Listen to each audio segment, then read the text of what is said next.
پاکستانیوں انشاءاللہ خیبر پختونخوا میں ایسے ایسے مثالی فیصلے ہوں گے کہ آپ بھی داد دیے بغیر نہیں رہ سکیں گے۔ خیبر پختونخوا کے تمام سرکاری اشتہارات میں کسی بھی سیاسی شخصیت کی تصویر شامل نہیں کی جائے گی۔ تمام محکموں کو اس حوالے سے ہدایات فراہم کر دی گئی ہیں۔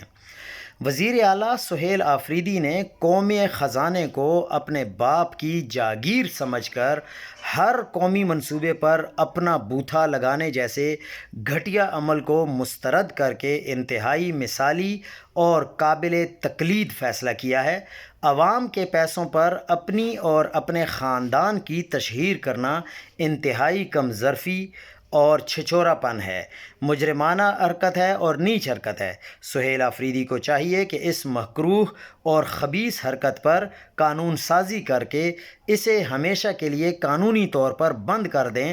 شاید باقی جو صوبے کے عوام ہے اور باقی جو صوبے کی حکومت ہے، جو اس سے پہلے رہی ہے، جو یہ آئندہ آنے والی حکومت ہے، ان کو بھی اس سے سبق حاصل ہو اور کوئی بھی اپنی اور اپنے خاندان والوں کی تصویریں نہ لگائیں، بلکہ یہ تشہیر اگر کوئی کرنا چاہتا ہے تو وہ اپنی ذاتی پیسے سے کرے، جس طرح یہ فیصلہ خیبر پختونخوا کی عوام کے لیے کیا گیا ہے۔